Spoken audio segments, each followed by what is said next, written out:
Hello, everyone, and welcome to Claret and Booze. Welcome to our Sunday night booze up. I don't know how many of you are going to be joining us tonight because I don't think there's that many people with World Cup fever. I'm certainly not one of them. I'm trying to get myself into it, but we'll talk about that a little bit later. There's quite a few already here, though, so thank you very much for joining us. Yeah, we're going to run through. This is going to be. I think we've decided. Look, we're going to stick to the West Ham stuff as well, but we are also going to cover England. That's basically what we're going to do. Yeah. So we're not going to switch completely to England because, to be quite honest, it'd be a struggle for me as well. Said on the video the other day, I just don't feel the same. I don't feel the same level of excitement. Maybe if we get to the quarterfinals and the semi-finals, I might feel different. But I can't make myself excited for England versus Iran. Not really. You got to wait for it to build, though. You got to wait for it to build. You know, when have you ever been excited in the group stages of a tournament? I mean, I never have, right? So this is like pulling teeth. This is different. You just want to get through it, right? This is different, right? There is no, in a build up to any tournament in the past, you get either Euros fever or you get World Cup fever. This is no more than a common cold. There's fuck all. You get nothing. You go into a supermarket. There's nothing. There's no World Cup stickers. There's no World Cup flags. There is nothing. No one gives a shit about this tournament. I think on the whole, you're not enjoying it then. It's pointless. I mean, that game earlier on. Did you see the farce earlier? I didn't watch it live, but I've seen it back. Did you watch the opening ceremony? No, I've got no interest. None. Well, let me tell you about the opening ceremony. Right, you would have loved it. Morgan Freeman, who clearly isn't free, he gets paid quite a lot. They had kind of soaring Arab style music, and it seemed to break off into a rendition of "Oops Upside Your Head." Right, this is very classy, right? And then they had 10-foot high football shirts from each of the 32 competing countries, and then they tried to draw parallels between this current World Cup and the great World Cups of like Spain '82 and Italy '90. So they brought on the old mascots. I never liked mascots anyway, like the official mascots. Yeah, a bit rubbish. So they did all that, but no, this is no Italian '90. Let's face it. I mean, this is sub South Africa. I think. It's not good. I mean, like I say, we will all get a vested interest in it if we get to a latter stage, and all of a sudden it looks like we could be in with a chance of winning it again. Yes, of course, that'll be a bit different, but yeah, as it stands, from a neutral, I don't think I'm going to be watching many games. Not really. Just like I say, everyone's different, but not really, not for me, not at the moment, anyway. I think anyway, look, the Brazil games and things like that, right? Our second nation. Now we've got Paqueta. Yeah. And what we will be doing, so we're going to run through some West Ham news. We're going to try and not go in too hard on David Moyes because I don't think there's anything more that we can say counter to David Moyes. So what we're going to do tonight is we're going to give an argument for David Moyes. Yeah, right. That's it. That's done. That's his argument. That's the argument for. So what we're going to do next is look at some. We're going to forget. We're not going to talk about Moyes. We're going to talk about some new managers that we think would be a good fit at West Ham, and also many of these managers and a lot of these shows that we've done recently, a lot of it, right, is driven from you guys in the comment sections, from particularly from the daily shows as well that we've done. You know, you read through them. I sort of sat there last night and the night before, and some of the suggestions, you know, so a lot of our content as well, a lot of our ideas, it comes from you guys as well. So yeah, it's always good. So look, but at the end of the day, when it gets to the phone in, that's your space. So you can talk about what you want. If you want to talk about Moyes, I'll talk about Moyes. You know I will. So whatever you want to talk about, that's entirely up to you. Whether it be World Cup, new managers, whatever. All right. So it's the floor will be yours. But anyway, go on, Gary. Do you want to run through the agenda? Yeah. So look, first things first. We're going to start off with West Ham. We're going to talk about David Moyes, and there are quite a few. Interestingly, though, I just want to add to that agenda something that's just come in the chat, because this is interesting, right? Apparently Lionel Scaloni now manages Argentina. I've not looked into him yet. He's next on my list. Yeah, but he owes us one for conceding that FA Cup. So what a story that would be if he were to come back and manage West Ham to an FA Cup final win. Oh, absolutely. Or Europa Champions. Not Europa Champions League, Europa Conference League. Exactly. ECL. Let's just call it ECL. So I was watching that Anton Ferdinand thing the other day on Hammers Chat interview. It's really good, actually. Brilliant interview. And one of the things that seemed to really cut deep with Anton Ferdinand is he seemed to think that he was the one that lost the FA Cup final by missing the penalty. Frankly, I forgot he missed a penalty. I was Yeah. there. We were there, and I forgot him. I forgot he missed a I know. penalty. It's all right. It's all I remember of the penalty shootout was it was kind of men against boys, right? And they just won a penalty shootout to win the European Champions League, and so it was obvious that they were going to win that penalty shootout. Pretty damn obvious. Yeah. So it never occurred to me until he mentioned it. And I thought, no, it ain't you. It was Scaloni. It was Scaloni who could have cleared the ball, right? Mm-hmm. So, I know. Anyway, I know. right. So, but yeah, so no, look, that's right. But he's been suggested by quite a few people. So I am going to look into him a little bit more. But we have got two very interesting names. Both me and Gary have done our homework on one manager each. So we're gonna bring that to you after. I have. So look, and look, so that'll be after 3 games when we get this new manager, whoever it is. I don't think it will be, Gary. I don't think it will be. I think it will be. Me and you differ with that, but no, I don't think it will be at all. Well, you think he's going to go before then? 100%, yeah. I do. Look at it. They've let him go out to Qatar. Yeah. In this current situation, even if it was a pre-agreed thing, there is no fucking way. If you wanted your manager to put it right, that you would have gone, Dave. Yeah, go on, mate. Go on. You go out to Qatar for 6 weeks. You wouldn't have. You'd have been like, Dave. Seriously, we need you to put this right. I'm locking you in fucking Rush Green for 6 weeks, mate. You ain't going nowhere. He's going to follow Brazil around and learn how to use Paqueta. And then when he comes back, Chad Waleef is going to get Souček to wear a Casemiro shirt, right? To play alongside. Yeah. So look, he's going to learn nothing from that tournament, like he didn't from the last tournament that he went to. So as you can see, this first agenda item about the manager could go on for a while, right? Especially once we start getting the comments in from the chat. But anyway, look, once we've done with a manager, this is going to be a running theme till he pisses off. We're gonna talk about the World Cup and Gareth Southgate. It's his 3rd tournament. That means he's doomed. Theory. So we go through, the squad that he's got. The opening game. We're not going to go too deep on the World Cup stuff, though. We're going to breeze over it. The opening game, we'll breeze over that as well in about a minute and a half. Qatar against Ecuador, and Valencia, seeing them off. And then the Iran game. We'll look forward to the Iran game. So a few interesting facts around the Iran game that you might be interested in. Do a team selector, which if you could be asked. It's not a graphical team selector because I haven't put it together. So it would just be who you think, who would you like to start? Oh, okay. All right. Yeah, we just do that then. We just do that. Yeah. And then that's it. Then we do the phone in. Yes, that's it. Okay, brilliant. Right. Well, Gary, do you want to go first with your man? Yeah. So let me get my technical notes. Hang on a minute. So this is Peter Bosz, I suppose.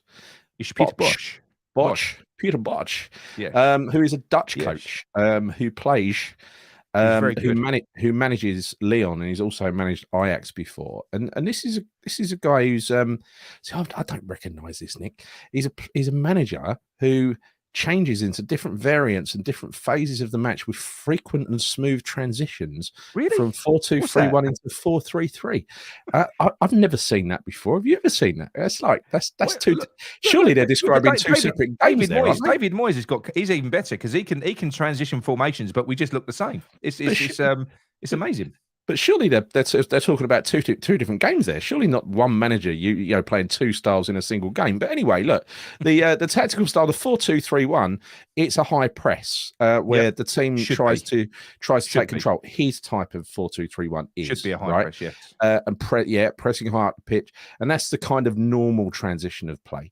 And then he changes to 4-3-3 mid-game, exciting.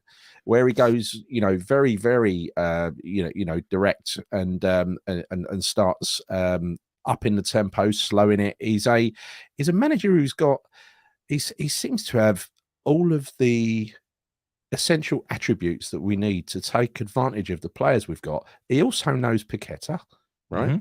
Mm-hmm. He knows Emerson as well. Yeah. Right. So, this is a guy who seems to know his football. He looks a little bit like Pep Guardiola, a kind of a gruffer, less fresh-faced version of Pep Guardiola, but nonetheless the same sort of profile. He's he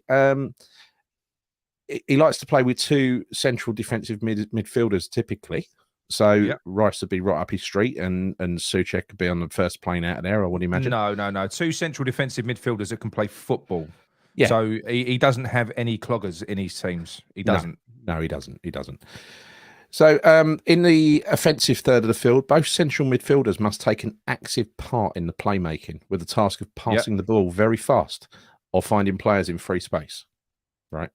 So that's interesting. And again, like you just said, that's something that Rice can do, but something that Souček can't do. But that would play into the possibility of having Souček Rice alongside Paqueta, right? Yep. Potentially. So look, he's, to me, very exciting. Wolves apparently wanted him, and I don't know why that didn't work out. I don't know whether he didn't want to go to Wolves or whatever. But listen, there is the attraction of London with West Ham. There's also the attraction of West Ham with West Ham as well. So I see that as perfectly achievable. Listen, we took Lyon's best player. There's no reason why we can't take the manager as well. Yep. No, I agree. Right. Yep. So who you been looking at, Nicholas? Right, I've been looking at, and again, this is one that came from the chat. He's been mentioned several times, so I thought it would be rude if I didn't look into him. And do you know what? Having read into this guy, I've completely changed my this guy is now my favourite. I'm not joking. He's so exciting, and that is Ruben Amorim from Sporting Lisbon. So he's ascent to where he is now. He's really highly regarded. It's been incredibly sharp. He was only the Braga reserve boss. He was appointed as Braga reserve boss back in September 2019, and it was just 4 months before he was given the first team job, and that began with a 7-1 destruction of Valencia. And then basically after that he got 10 wins and a draw in all domestic competitions, and he won the League Cup final. And he beat the big three teams, which is something that doesn't happen if you're Braga. It never happens. He beat all three of them. Well, one of them, Sporting Lisbon, had seen enough at that point, and they bought him out of his contract for 16.75 million. They brought him in, and that is by far the biggest in the history of Portuguese football in terms of a manager appointment. And bearing in mind, he's 37 years old. He's young. Yeah. But yeah, that was a lot of money. But that clause that they activated soon looked cheap with Amorim. He guided Sporting Lisbon to their first league title in 19 years. In 19 years, he's unbelievable. He's obviously people will think Mourinho completely different. He's all about what he did was he basically activated their youth academy as soon as he came in. Just threw in. He created a ton of superstars in a matter of months. That's what he did. He put them. He literally found them from the academy, put them in the team, and he single-handedly created a load of superstars in almost overnight. Yeah, he's unbelievable. So that for me, what a fucking appointment. Clearly, he's got more than something about him. Whether or not he would be out of our reach, because, like I say, he's incredibly highly regarded. But 37 years old. That is a young manager, isn't it? But why not? Yeah, very much so. No, listen, no problem from me with that. I mean, they've got to start somewhere. I think. By the way, John McCarthy, Dead Right Nick, Gary Talking Bollocks, and Black Country said, "You're dreaming, Gary." Right? Because I'm on the comments tonight, but I'm going to put them up there anyway because I like all this stuff. Right? So I don't know what you're talking about because I've forgotten what I said. Fucking 5 minutes. This is you saying that he's going to be here until after the 3 games. Oh, right. I'm saying he's going to be good in the summer. So what it is, people I are hope I'm talking bollocks. Yeah, I hope I am. People are so tetchy now that the minute you say that he's going to be here for 3 games, they're going to say, "Shut the fuck up." I tell you what, I heard someone say, I honestly, I was watching one video, I don't know who it was, but people kept saying in the chat, they kept saying he's going to be here to the end of the season. I was thinking, no, he's not going to be here to the end of the season. No. And we've heard that so many times, haven't we? We've heard that so many times. I tell you, all this. Listen. Even if the worst way. There's no way he'll be here to the end of the season, because the worst way, we're going to get walloped by Arsenal. We are. Yeah. We're going to get walloped by them. And in that next home game, that is going to be a cauldron of hate towards GSB. It's going to, and it will be. Yeah. Because at that point, this 6 weeks of frustration followed by an immediate defeat after that is going to focus on fucking Monster Munch hands. He won't like it. And that will be enough. That will be, and then obviously we won't win that game because that's not going to, we wouldn't win it anyway. But when we start getting bashed up by Brentford, the mood will sour over there almost immediately, right? Yeah, it will. Yeah, definitely. Straight away. Yeah, and that's all it will take.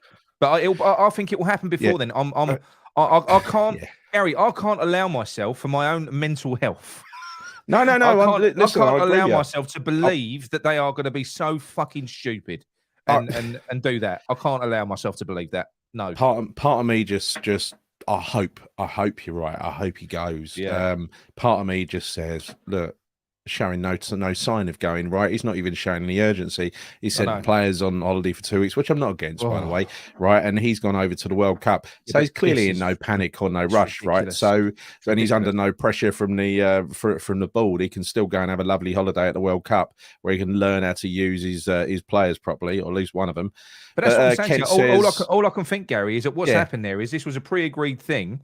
And then he's gone to them after after the start of the season's ended, before the World Cup break, and they've just signed it off. Now I can only imagine that they're going to sign it off for one reason, and that's going to be because it clears the fucking decks, clears the halls, and it gives them time to sort of think about what they're going to do, go out, approach other people. I think it'll work well for everyone. There is that, right? I would be very surprised. Say for instance, the rumor of him having 3 games left is true, right? Because otherwise they're ridiculous for even letting him go. Yeah, it's say for instance, bear with me for a minute, and I know I'm talking bollocks, but if he has got 3 games to go, I would find it difficult to believe that if he fucks up in those 3 games, they wouldn't already have a plan in place and would have already approached and sounded out managers. Surely they wouldn't try to start doing it after 3 games. According to some people, you don't do that because it's immoral.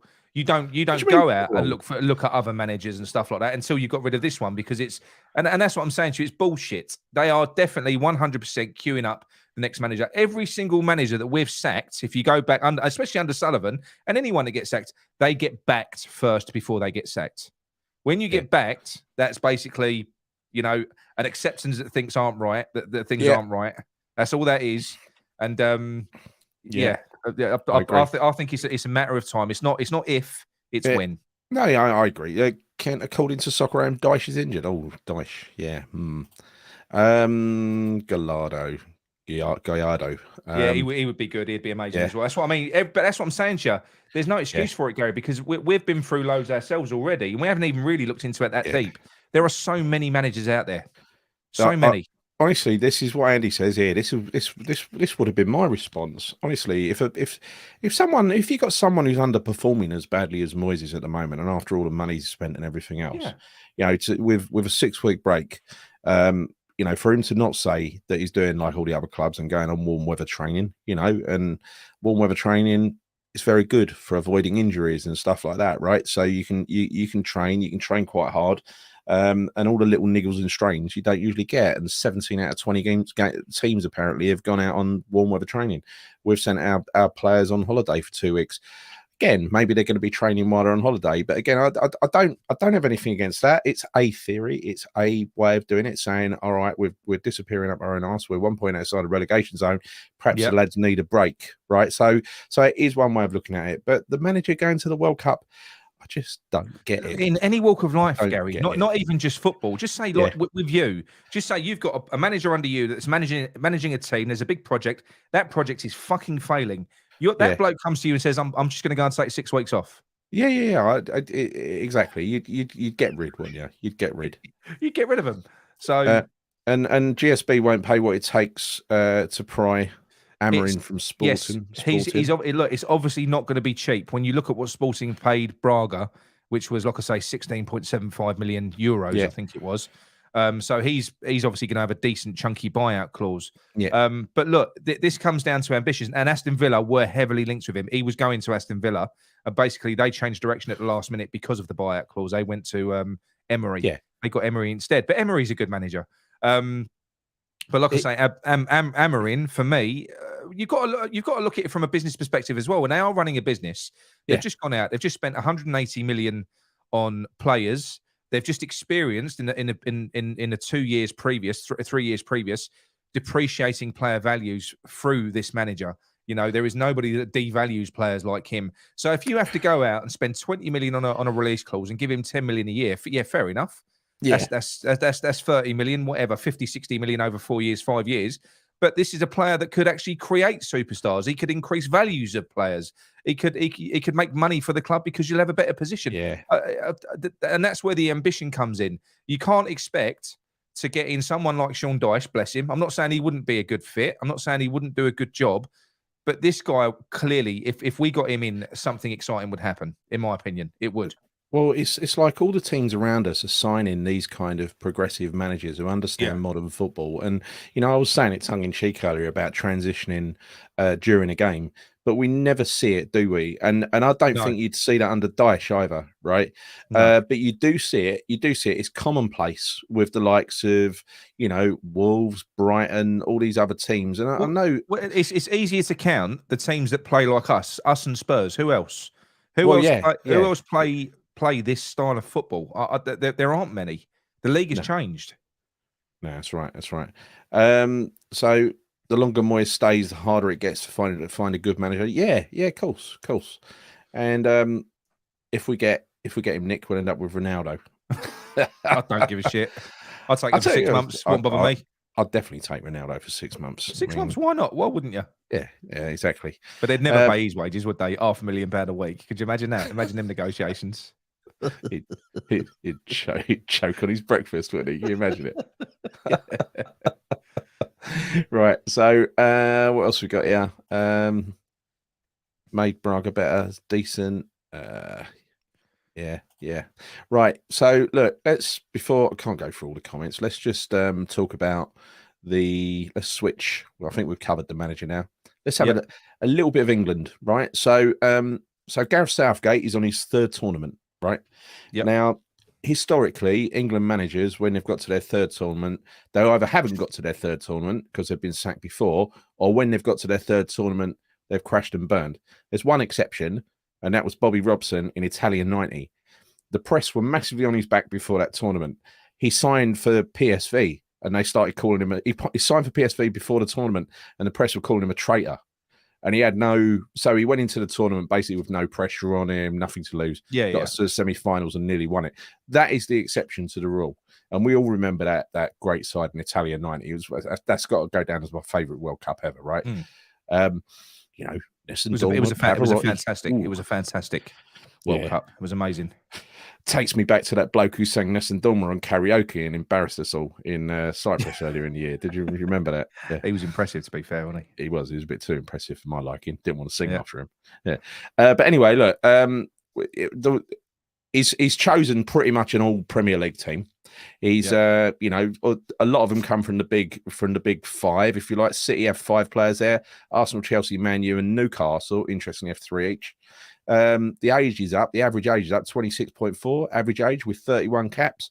So it's kind of a semi-experienced squad that he's got going into this. The thing that worries me about Southgate is I think he's got himself into a hole in a similar way that Moyes has got himself into a hole.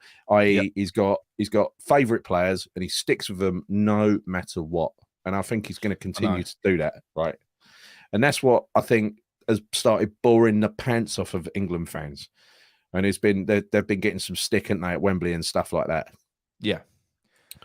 No. He does play. I just don't think he's.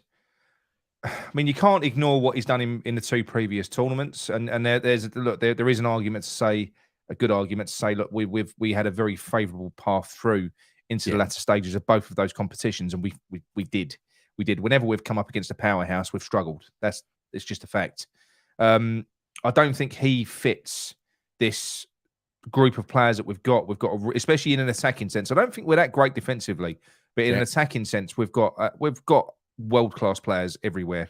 And it would be like, would Gareth Southgate be a fit for Man City? Would his style of football be a fit for Man City? No, he wouldn't. Of course he wouldn't. You need to it's just the same as at club level. You do have to get a manager in place with a footballing style and ethos that suits the group that you've got if you want to get the best out of them.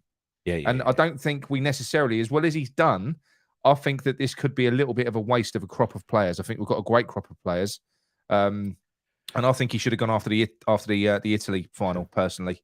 Roger Miller, Italian. He should have gone. You remember that? He should have gone. I think we should have had someone else in place for this tournament. But it is what it is. We've got him, so I'm not going to ponder on that too much. I think this will be his last hurrah anyway. Yeah. So just got to support them and hope they pull it out the bag, really. Yeah, no, I agree. Southgate is just like a David Moyes. He is very much like David Moyes. He's exactly like him. So Spain 82, tell us your favourite World Cups in the chat, because this one ain't going to go down as anyone's favourite, is it? But No. I mean, the World Cup over the years has been fantastic. I remember when I was a kid, well, even when I was a sort of young adult as well, sort of really looking forward to the World Cup. I absolutely loved it. It was special. Well, And it's it called was in World the Cup summer as fever. well. Yeah. And we've had yeah. that every year. Well, not Well, every year, whenever there's been a tournament. No, we didn't have it with. They've screwed up recently, right? Because we didn't have it with Russia, and we didn't have it in South Africa. Russia was better than this one. Yeah. Well, at least Russia's got some football history, right? Yeah. But South Africa was a miserable one, wasn't it? With the vuvuzelas and everything else. It was just a bit, But 82, Glenn says, was the best World Cup. I remember Spain 82, like the Panini sticker album with the stadiums at the front and everything else, showing you where England were going to play. Pity Trev didn't get on the pitch for much of that tournament. It was 86. 86. That was the hand of God, wasn't it? That was that was Maradona. That was Maradona. Dirty cheating git. I know. 1990 or 98. I went to 98. I went to France 98. Went to England, Colombia in Lens and nearly got smashed up by the police. That was exciting. We travelled with Jeff first. Italia 90 was special. I mean, I was 10 at the time.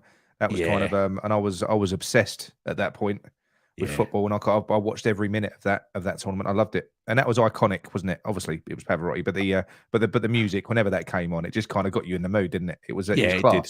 That was a class tournament. It was. Do you remember as well? This is before your time, Nick. But back in like Argentina '78 and the old World Cups, it used to sound like the commentators were inside a box. It was really.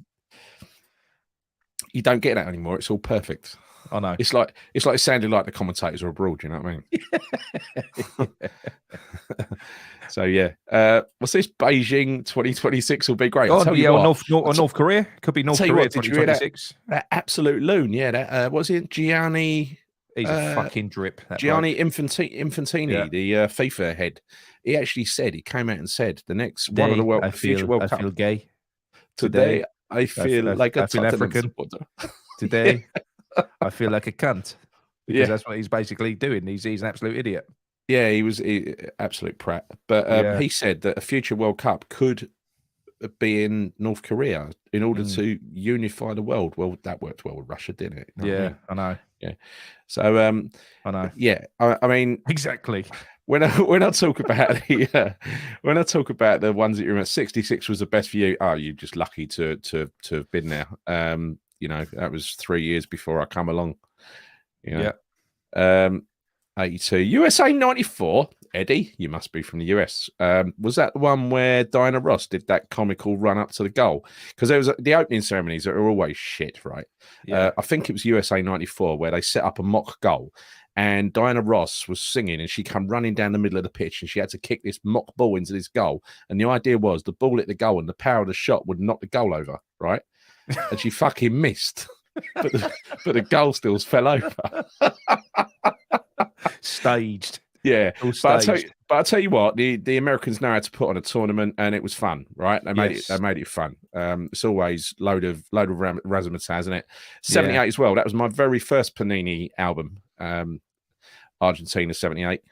Trini Hammer, we can't accept this, I'm afraid. Not after what he did. What's that? Maradona's second goal in that game is officially the second best goal of the World Cup of all time. It was a good goal, but I can't. It was a fantastic goal. It was a fantastic goal, but bad defending, exceptionally bad defending. Yeah, right. After what he did, the bastard. Yeah. I'll tell you what, that hand of God goal, if VAR was around then, never would have happened, would it? Never would have happened. No. Talking of VAR, unless he was playing for Qatar in the Qatari World Cup, then it would have happened, I reckon. Yeah, exactly. That was funny today, wasn't it? 5 minutes in, perfectly good goal disallowed by VAR. He was only 6 yards onside.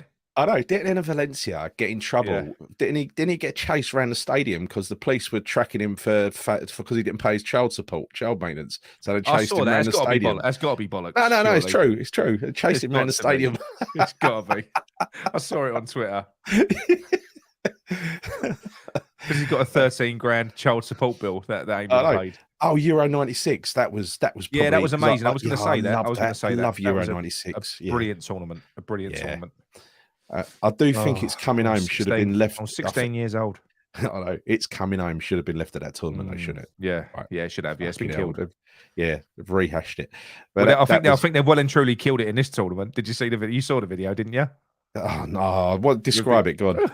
No, I'm not gonna. I can't. No, go through because what it is. You said the other day, didn't you? The Qataris have actually paid for fan groups from each country to go over there and sing. Yeah, a load of actors basically. They've got a load of actors out there. They've got a load of actors, and so they're out there singing "It's Coming Home." Yeah. Oh dear. Oh god. Right. It's very, very cringe. Very. Where do I rate Euro '96 to the last two tournaments? Euro '96, I went to 2 games. I went to Scotland. It was a wonderful Spain. tournament. Yeah. Yeah. And I will always remember Euro '96. That was a special summer. That was. The last tournament, that was just after lockdown. So again, it was special, but I wouldn't say it was that special. And the one before in Russia, the World Cup, Russia didn't do it for me. It didn't do it for me. The World Cup, God knows how you can look back on this one. Yeah, that really annoyed me. Those vuvuzelas in South Africa. I know it's a local tradition and all that, but I didn't mind it. I didn't mind it. Fucking hated it. America is the next host country. Oh, that's all right then. That's all right. I don't mind America. That'd be good. Might get over there. Might get over there and see a game. Yeah. That'd be fine. At least look, America. It was the USA '94. That was to promote football in America because it was very much up and coming. And they are a sporting nation, massively. Well, what I'm going to say is, since then, the MLS has grown and it's taken on a whole new meaning over there. You know, so it is a proper sport over there now. Don't compare with their. You'll be able to get beer in the stadium as well. That'd be decent. You'd be able to get beer in one of those hats, right? So you wear it on your head, and you'll have a couple of straws to come down into each side of your mouth, and they'll be shoving hot dogs in your face and stuff like that. Of course, because I know that because I did go to a baseball game in Texas. I went to watch the Houston Astros rather, in a big air conditioned stadium in Texas. It was bring your own dog day, right? And so people literally brought their own. There was shit all around the stadium. Lovely, clean stadium, air conditioned. Must have cost millions, right? Yeah. And dog shit everywhere. Brilliant. Yeah. So '94, we didn't even get there. Everyone supporting Ireland. Yes, right. But that was fun, wasn't it? That was fun because they did well. They did well. Do you know what? I think sometimes these tournaments, especially with something like that, you can kind of enjoy it more if you're a neutral. Yeah. Sometimes. Yeah, I agree. I couldn't enjoy this one as a fucking neutral. Yeah.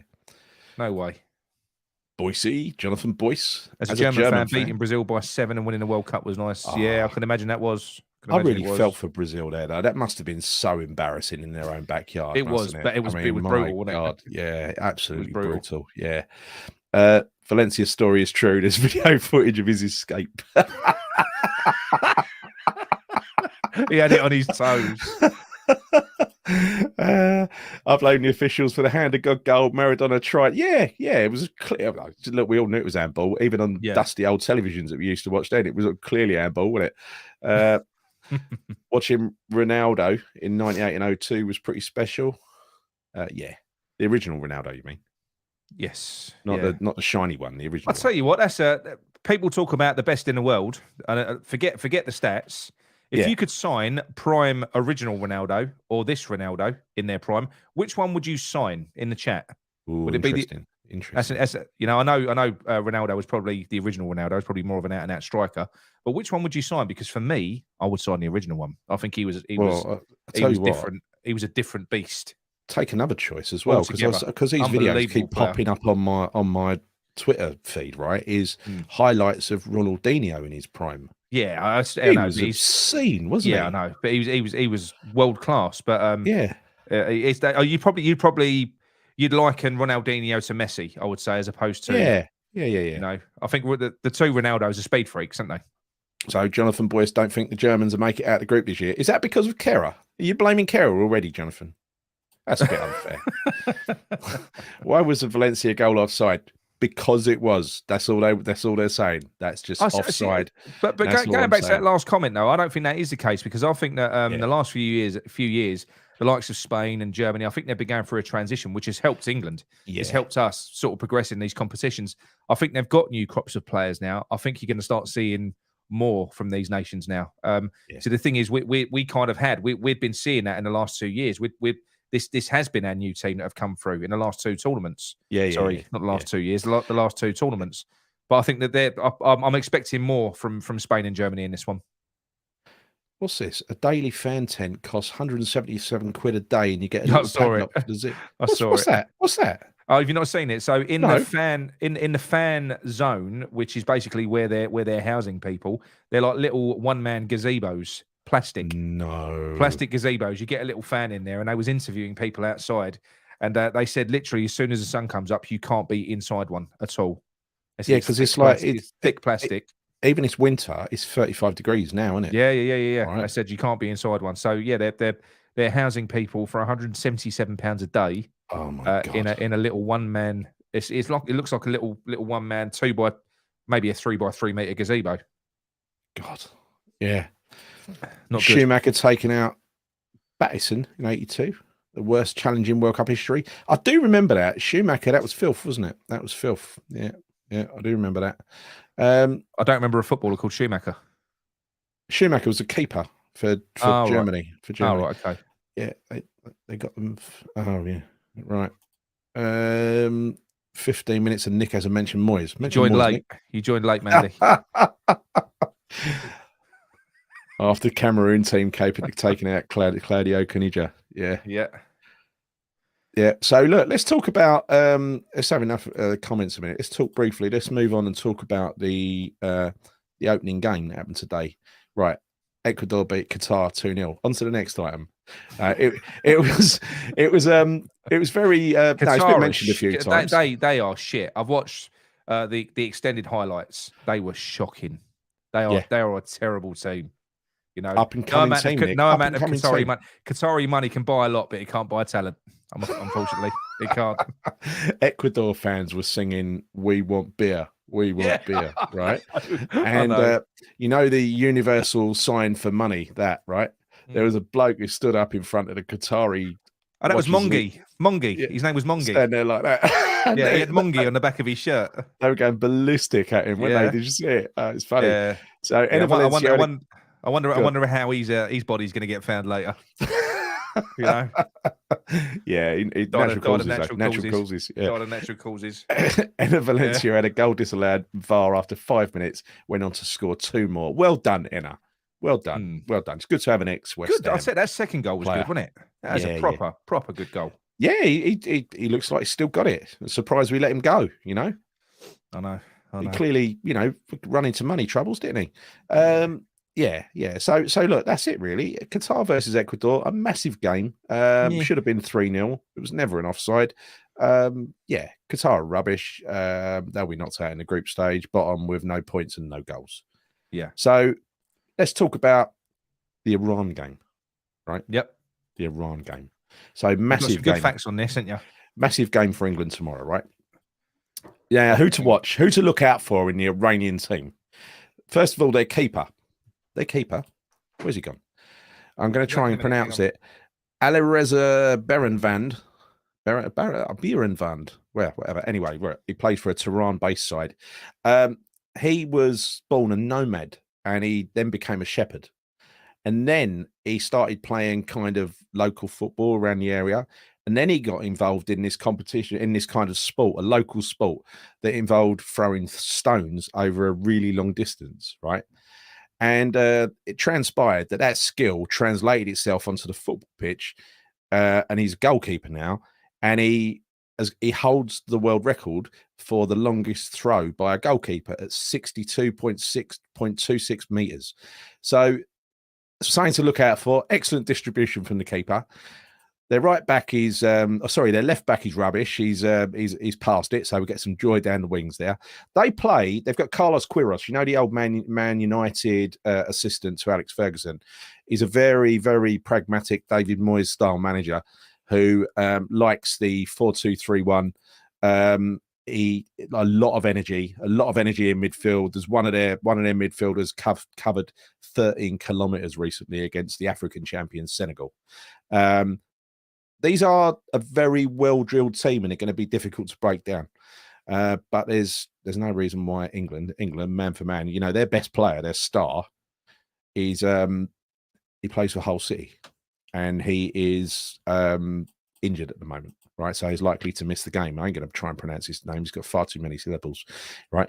So man for man, these players are not in the same class as the England squad. But as you know, sometimes a team can be better than the sum of its parts, right? And that's what might happen. But I think I'm going for a safe 2-0, a nice easy 2-0. Yeah, no, I'll go with that. Going for? I'm looking forward to seeing the keeper, seeing his yeah. You know, I reckon they're going to score. I think Harry Maguire's going to get done by one of those throws straight over the top. Yeah. Maybe. I think we're going to batter them, but I think it'll be 4-1. I reckon they'll score early, catch us on the catch us sleeping, and then we'll steamroller them 4-1. Qatar set a new record. First host team to lose the opening game. Wait until the end of the game. 0.0 goals. Exactly what I said. Yeah, I'm going to put that up really quickly and then take it down again. Right. Behave, Keith. Yeah. Always about these teams. They find player to make decent team. Somehow Qatar had 2 really good chances to score, despite being never in the match. The whole also, of the world. before we move on as well, disclaimer, okay? I know a lot of people are feeling passionate about the World Cup. We can't have any political nasty shit on here. No. So whoever it is that phones up, anyone that sort of says anything a bit iffy, we're going to have to cut you off. Yeah, okay? Yeah, absolutely. We can't have anything like that on here. So we know we've all got strong feelings about it, but we can't. Yeah, we can't do that. I made a video on, when was it, Friday? I made a video where I got very political, and I think I got everything out of my system.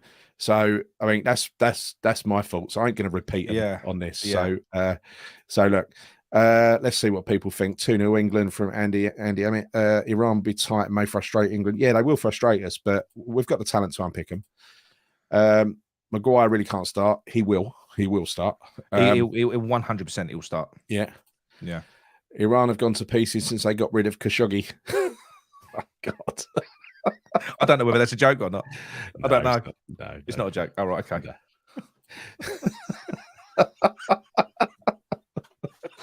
Yeah.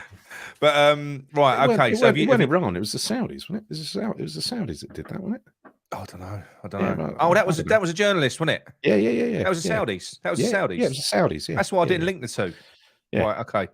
That's fine. Sean, see, you got your facts wrong about something. Very unlike you. Yeah. Very unlike you. Okay. Right. What we will do, I'll stick the number up. So if anyone does want to call in, continue. I'll tell you what as well, because obviously emotions might not be running as high this time, so we might not get as many calls, because a lot of what's been said has been said. So if any sort of anything you'd like us to discuss, ask us some questions, put it in the comments, and we'll do that as well. Yeah. Right. Let me find my phone number. See if I can put the right one up this week, and I promise you, I'm going to deal with things a lot better tonight. It was funny. I thought I didn't deal with that at all well, did I? So, and let's look ahead to the games this week as well. When you know. Yeah. Well, like I say, we've got when are Brazil playing? They're playing on. They are. I think it's Wednesday, isn't it? Hang on. They're playing on Wednesday, are they? No, they're not. No, they're playing Thursday. That's one home to Serbia. Yeah, that's one that I'm particularly looking forward to. Look, I'll tell you what game I will watch, and I'm looking forward to is England versus USA. That'd be decent on Friday night. Decent time. Friday night. O'clock. Yeah, 7:00. You can have a beer. Yep. Which you can't out there. You got USA against Wales tomorrow night. I think that'd be a good game. 7:00. Hang on, we've got a caller. Stand by your bits. Hello, Dave. How are you? Hello. Dave, can you hear us?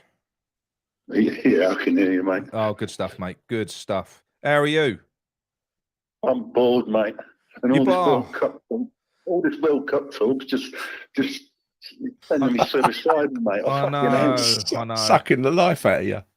I know. Oh, man. I didn't even have my boys' football this weekend because I managed my boys' team, and at least when West Ham ain't playing on weekends, I've normally got that to look forward to. And that was, I thought it might get called off, so I was excited. About 8:30, they said yes, the game's on, And then around about, it was a midday kickoff in the end. And 11 o'clock, we got a phone call saying that the game's been cancelled because the other team can't put a team out. I was like, oh, fuck. So I've had no football to look forward to.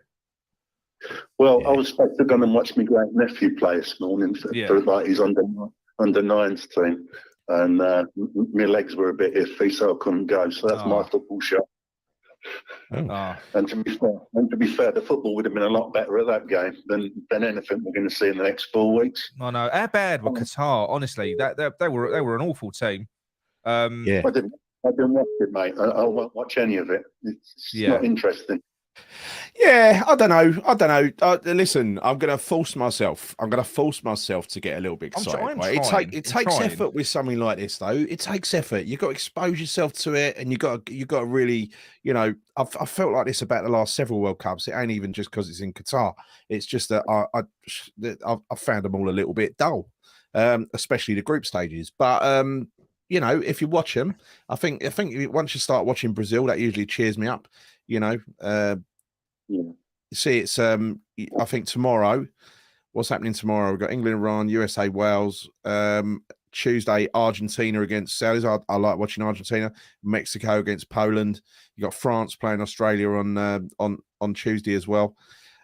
Germany, Spain. I mean, there's a lot of decent teams in this competition. Yeah, there are. Right. I'll tell you what. It don't sound like you really care, Dave. But who would your tip be to win the competition this year? I'm assuming it ain't going to be England. Well, I've got a good get out tomorrow because England play when I'm at work, so that's all right. I'd rather be at work than in some pennies. Who would I go for? Who do you think is going to win? It'd be good. It'd be good to see Brazil win it. That's it. So say you was in a sweepstake at work, and the prize was £500. Which team would you want in that sweepstake? Brazil. There you go. That's it. Yeah. That's answers your question. I think they've got a good chance this year. Even David Moyes is back in Brazil, isn't he? Yeah, Mandy asked that question. What do you think Dave's doing? Dave Moyes is doing out there, Dave, at the moment. What do you think he's what do you think he's going to learn from this World Cup and bring back to West Ham? Pretty much the same as he's learnt the last 12 months, mate. Nothing. Don't you think, Dave, when he's exposed to these kind of progressive, forward-looking coaches, he might realise that, blimey, you can change system halfway through the game. That's amazing. He done the same thing in the Euros, didn't he, Gus? He's supposed to be there for UEFA and all that, but what did he bring back with him? No, nothing at all. Nothing. Yeah, I know. Yeah. Well, he brought back a lot. I mean, I've seen some very impressive pieces that he's written that was posted in the comments in our chat. In a way that he broke down very technically what he'd seen from other coaches. And you think, fuck me, that does look good. It looks impressive what he's written on paper, but you don't see any of that translate into our game. It's like he sees what other coaches can do and he can understand it, but he will never change what he does. Yeah. I've got a West Ham question for both of you. Go on. Right, I'm a bit concerned. All this talk about Noble, love Noble a bit, always did. Yeah.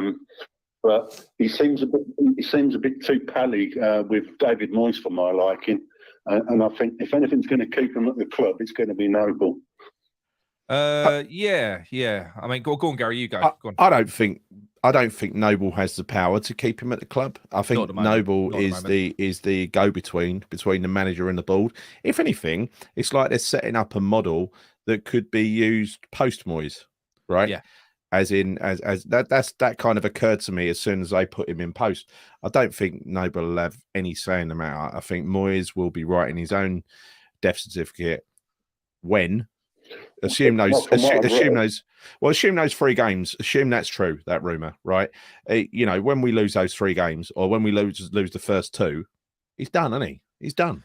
He's done. Maybe what they're doing, like Gary said, they're putting a different structure in place because at the moment, I think David Moyes, bald aside, I think David Moyes sits top of the tree, and everybody else feeds into David Moyes. Therefore, when you remove David Moyes from that, it's a problem. Whereas if they're going to replace that person with Mark Noble at the top, who's going to basically be like, he'll be the one that sort of talks to everyone, and he'll put the structures in place and stuff like that. So you'll have Newman underneath Noble, not underneath Moyes. You'll have Moyes underneath Noble, and then whoever else, all the scouting team, so that when a manager goes, all you do is you replace that piece. That's effectively what Brighton did when they got rid of Potter. Whereas if Potter left West Ham, we would be fucked. But when Potter left Brighton, they just went and got another coach with a similar mentality that fitted the squad, and they just carried on. And that's got to be the way forward, because you cannot, as a team like West Ham, you cannot possibly have a manager come in and want to change the whole squad over. No. Every time, right, and spend loads of money. It's got to be, it's got to be that model, and that is the model that, if you remember back, the model we've got at the moment with Moyes in charge of everything, everything down to the tea lady. That's like the Alex Ferguson model. That's like the Arsene Wenger model, if you like, even though he brought forward football forward a bit. And they tried to do that in the early days, like 20 years ago, bringing this director of football role. But slowly over time, it's been integrated into a lot of clubs, and it works well. And so we've got to do it now. It ain't a new thing anymore, right? It ain't a newfangled thing. You don't need a manager. You don't need fucking, the bloke in the. They should be the coach, Gary. That's it. They are the coach. Exactly. It's not a manager anymore. Yeah. I think the difference is with the two names you just mentioned. They knew what they were fucking doing, didn't they? Yeah, no, absolutely. But I don't think that works anymore. And I don't want another manager that comes in and has full control, because, the risk is, I mean, what's the average lifespan of any Premier League manager? What's it, about 3 years? So, so generally that is the average lifespan of any Premier League manager anyway. You can't do a complete rebuild of your entire backroom staff every 3 years. You can't restructure everything. You can't rebuild your whole squad. So it makes sense to put, because it is more ruthless now. The John Lyall days are gone. You don't get to sort of stick with a team for so long. That just doesn't happen. So you need to be able to, because there's too much money in football. So you can't afford to get relegated, gamble, wait, come back up again. When things ain't working now with that coach, you've got to make a change.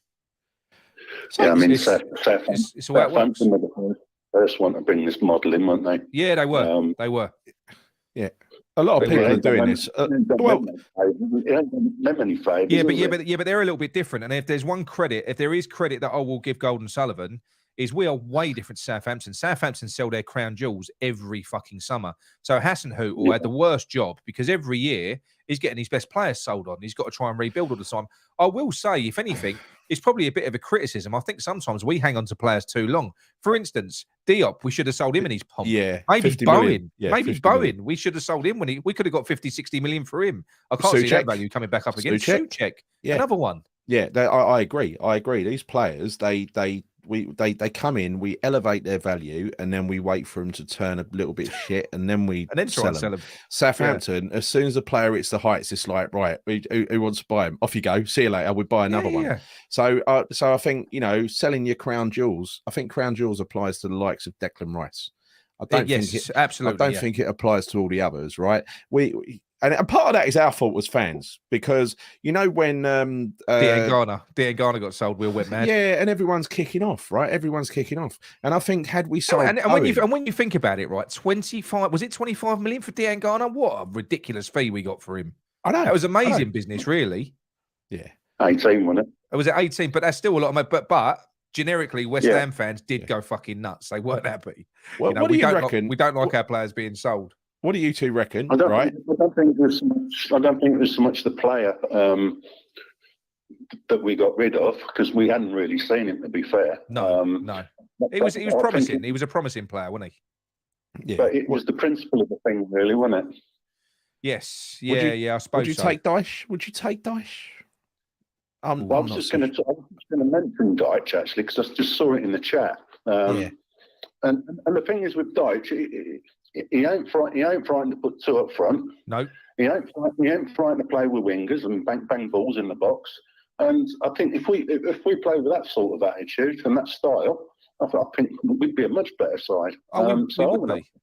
We would be. And I do think that he's one of those. Look, it would always be a risk, because yes, he has been typecast because of the job that he had to do with Burnley. He had to play that way with the players that he had to keep them afloat for so long. He couldn't keep on performing that same miracle year after year. Yeah. So, but if you listen to his interview on TalkSport, which is kind of what's changed my mind. Someone posted it on Facebook. Yeah. When you watch that and you listen to him talk, I think he would he's open to playing different styles. He just says, but what he isn't is an idiot. He said, if I come up with Burnley and try to play like Man City, I'd have got relegated. Yeah. You know, yeah. So which you can accept. Yeah, I wouldn't have a problem with that. That's it. Anyway, Dave, have you got any more points you want to talk about? I've had one of our other regulars, Gary's. He's phoned once, so I'm gonna give him a call back. Yeah, well, hopefully the World Cup ends soon, and we'll get back to some proper football. It's gonna be the longest 6 weeks ever, isn't it? No, we're gonna win it, and it's gonna get exciting. It's gonna get exciting, honestly. That's up there. Fucking hell. Dave, I reckon when we're in the semi-finals, you're going to be thrown up here. You're going to be buzzing. You're going to be all over it. Yeah, he is.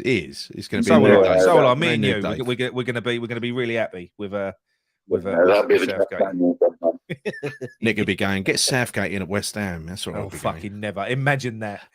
Someone put something in the chat the other day, and they said that could West Ham be waiting because this, like Southgate, this year at the World Cup is going to be the end of a lot of World Cup team, a lot of the World Cup managers for the teams. Yeah. It's the end of their tenures. Could they be waiting to poach someone from an international team? Like you, is Scaloni's he's Argentina manager, isn't he? Yeah. And who's that who's that? Joachim Low, the ex-Germany the one who manager scratches his arse and his nuts and sniffs his fingers. Yeah, that one. Dirty bastard.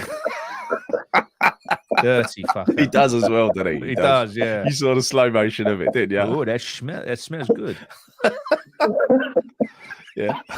Well, you've never done that then, Nick? No? Not when I'm on camera. No, he has done it in private, though. You know he has. Hang on. Imagine doing that. Who does that? Dirty fucker. You just wrong, mate. Okay, mate. All right, that's good. Well, thank you very much for the call, Dave. No worries, mate. And I'll speak to you again soon. Yeah, catch you later. Cheers, mate.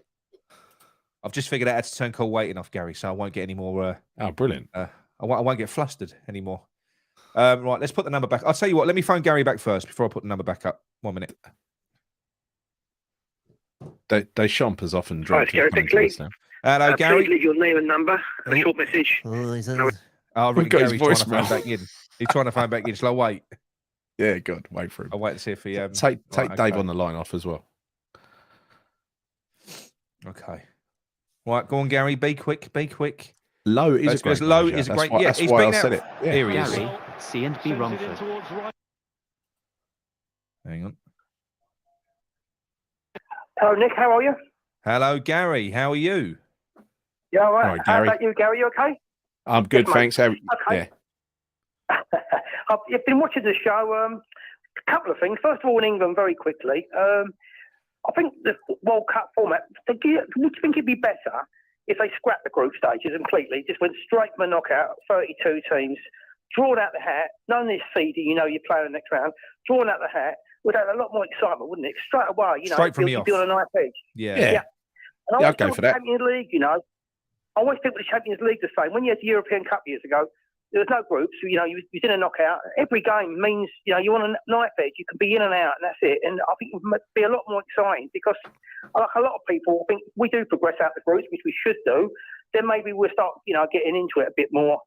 But, what do you think of that?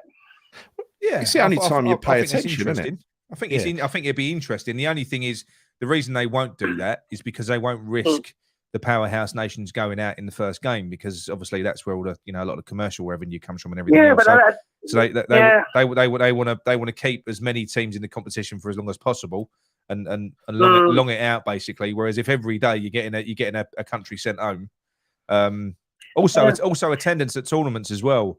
Would you be as likely to go to a tournament if there was a chance that you could get knocked out in the first game? I mean, it's all about money again, isn't it? Really? Yeah. I think that's why the FA Cup's always been so special because you just don't know who you're going to get. Don't get me wrong; it would be good. It would be fun. It would be fun. I think. Yeah. Imagine tomorrow we're playing and you could be drawing against a team and we could be out straight away. You're right into it. It's excitement, isn't it? It is. Yeah. Unless you get knocked out. Yeah, I mean, I'm not saying you go through the motions in the group stage, but most of the groups you could sit down and work them out, and you could pretty much guess the 16 that's going to go through to the knockout stage. There'll be the exception, of course, I know, but I think we've got a tough. I think we've got a tough group, though. I mean, I think I don't think Wales ain't going to be a pushover, are they? I don't think USA are going to be a pushover. And to be honest, I'm not really expecting Iran. From what I don't know much about them, but from what I've read, they're going to set up to be quite tough. I've just told you everything you need to know about Iran. Weren't you listening? I know. Yeah, I know. They're going to be tough. They're going to be tough. I think you're right. I think USA could be a very hard game. Yeah. I think don't expect loads of goals tomorrow. I think not 1-0, 2-0 at best. Yeah. I don't think it's going to be none of them. It's going to be a lot tougher group than I think people realise. Going on to West Ham, I've been listening to you both about the managers. And,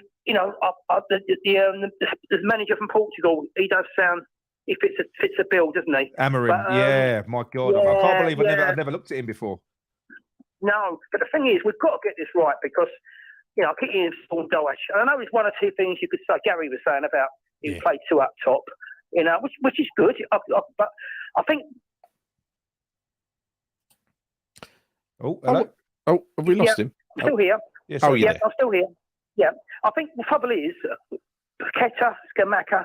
If we put Daesh in there, if you want to keep these players, you've got to get a younger, forward-thinking manager. Because, like I said, on the last call, we are caught between two stools at the minute. We need to change our style, and obviously, this is where we're going wrong, I think. But with the thing about Daesh, I must say, when you think the Man United game.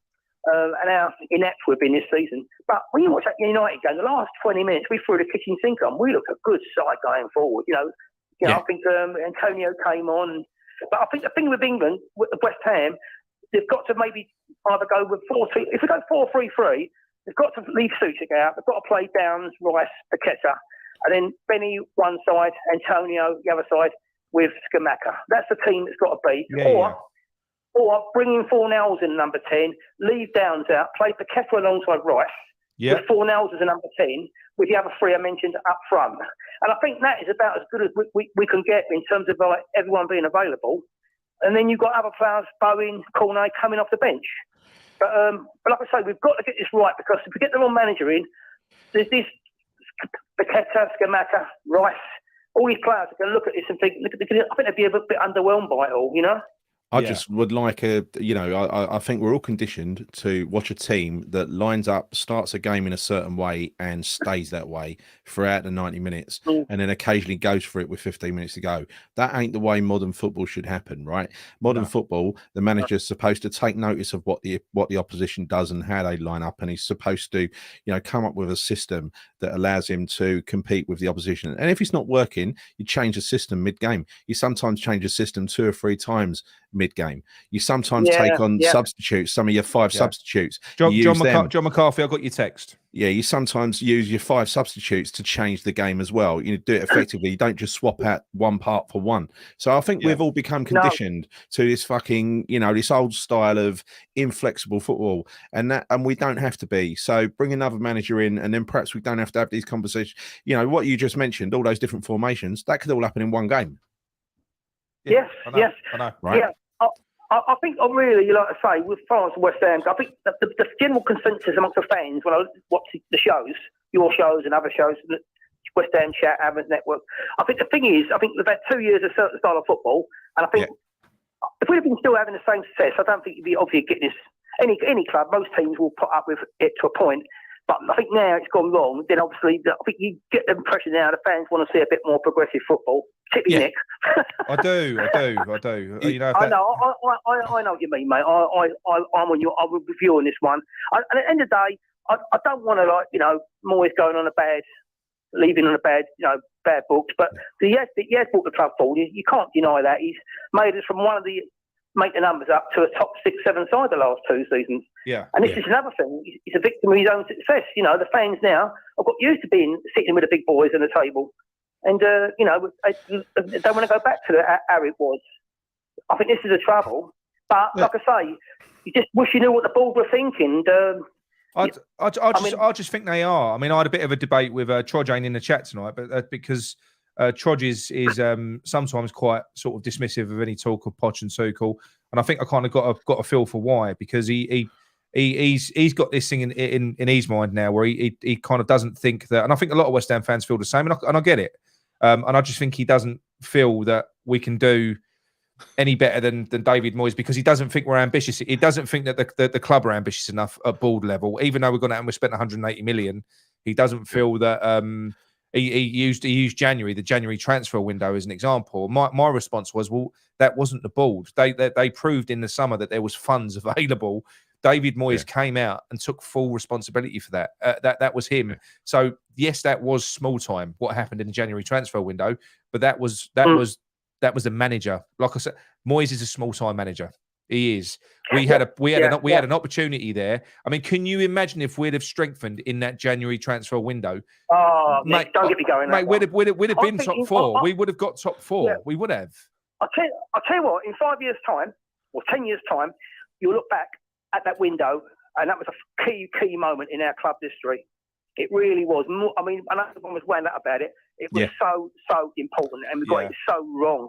Because I believe, like I said to you last week, if we'd have got 2 or 3 players in, instead of getting this 8 in one go, if it spread it out, 2 or 3 players in, I think we would have won that Europa League. Because you'd have had another striker in there, Antonio would have been rested, you perhaps could have got Creswell out maybe, and I think we would have, if we got to the final, we had a great chance of winning that. And I'm still annoyed with that, really. It still rankles me a little bit, because I think it's a real missed opportunity there, you know, with that one. One other thing, lads. Have you heard about this thing about after the World Cup, when the players come back, this 2 week, they're going to get a 2-week break? Now, I've heard 2 different things about it. I don't know how true it is, but I can't see that could possibly happen. Man City, for example, they've been putting the reserve side out. Well, and more importantly, Arsenal. Arsenal would be. We would. Yes. I mean, what do you know? What have you actually heard officially? Because I keep hearing 2 different things. There is no official line. What that would be probably an agreement between the club and the player. But at the end of the day, they get there is no way that Arsenal are going to sacrifice losing ground to Man City. No way. They're not going to do that. They're not. And I think it might also depend, Gary, on how far players go in the competition. You know, if you go out in the group stages, or you go out in the last in the last 16, then you ain't going to get no time off. Maybe if you've got one player that's gone to the final, you might give him a week off. But you ain't going to. You're not going to do that. No. So. West Ham ain't either, though. There's no way West Ham going to that Arsenal game, leaving Rice out. Although I don't know. I don't know. It'd be a good excuse for Moyes, wouldn't it? It would be a good excuse if he gave him a week off for the Arsenal game. So, well, you know, I couldn't beat him because. Because if we lose that game, we could well be in the bottom 3. That's the trouble. And then you've got the massive game. We're going to lose Brentford at home. We're going to lose Leeds. Well, you don't know, though. It's a very unique season. You don't know what's going to happen. They could lose their momentum a little bit. You don't know. Don't say that. If Arsenal beat us, I'm going to have to go into hiding. Well, I was going to say, the next 3 games, take the next 4 games. You've got Arsenal away, you've got Brentford at home, Leeds away, and Wolves away. Is that right? Yeah. 12 points. Yeah. What's the bet for you, or the pair of you? What's the bare minimum do you think be acceptable to keep Moyes in if he stays? And what do you think the board are thinking? Because I've heard from the first 3 games, they're setting a minimum of 5 points. Well, that means taking a point at Arsenal, probably. A point at Leeds and beating Brentford. We ain't getting 5 points in those 3 games. I mean, to my mind, we'd be lucky to get 1 point in those 3 games, because we're going to, Brentford it ain't just that they're a bogey side. It's they play a style that we cannot handle, right? So we're playing against Arsenal, who also playing a style we can't handle, but much higher quality, right? So I think we're going to lose against Arsenal. I think the most we get out of Brentford is a draw, but I think we'll probably lose. And away to Leeds scoring goals are fun. They are leaking them at the other end as well, but we can't score goals. They do leak them, The Moyes voice. Yeah, I know. If there is a new manager comes in, before the Arsenal game, that could be very interesting. This is my view. What the Moyes collective has. I just said. Yeah. This is my view. What the Moyes collective has said here. It's a waste of 3 games. It is a waste of 3 games. We kind of know what's going to happen, right? And this thing about Poch, apparently Poch and Tuchel both want the England job. Well, only one of them can have it. You know, only one of them can have it. Perhaps we can get the other one, whatever one's left. Yeah, I've just run a poll in the chat with I could only have 4 options. I'm going to do another one after this with all the others, because I didn't include your one, Gary Boz. Yeah. So I've got Mancini, Amorim, Poch, and Tuchel. There's been 43 votes so far. Not that much engagement, guys. Come on, fucking get voting. Amorim, I think. It's gone Amorim 33%, Mancini 26%, Yeah. Poch 30%, and Tuchel down at 14%. Yeah. Yeah. He doesn't inspire people. This one here as well. Leeds are electric at them in front in a packed Elland Road. They score goals. We can't score goals. I don't see us getting anything out of that game away to Leeds. So going back to that, those 3 games, I see us getting a maximum of 1 point. Right. Yeah. Well, so what, Gary? If that happens, we're in serious trouble, mate. I know, but I can't see anything else. Can you see anything other than that, Gary? All the bottom teams are all picking up points. If you look at the last 2 or 3 games, they're all picking up points. Yeah. A lot of them got new managers in, so they're going to get the new manager bounce, so to speak. We're playing a very, very, very risky game here. Once you're in the bottom 3, you can't start playing the tippy tappy football people want. You've just got to be like get the results. The performances won't matter. It's like someone said a little while ago. I think we mentioned it on here as well. I think it might have been a conversation when you were on, Gary. It's just like how can Moyes actually rescue this? By perhaps the only way he can rescue this season is to revert to type and start playing his old favourites again, in a backs to the wall kind of attritional form, right?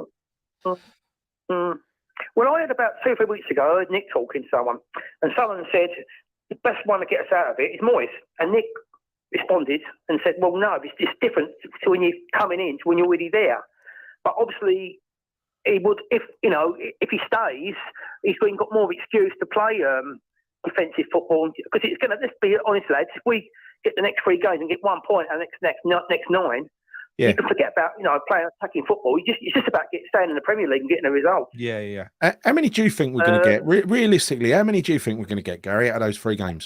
It all depends. It all depends who the manager is, what formation they play.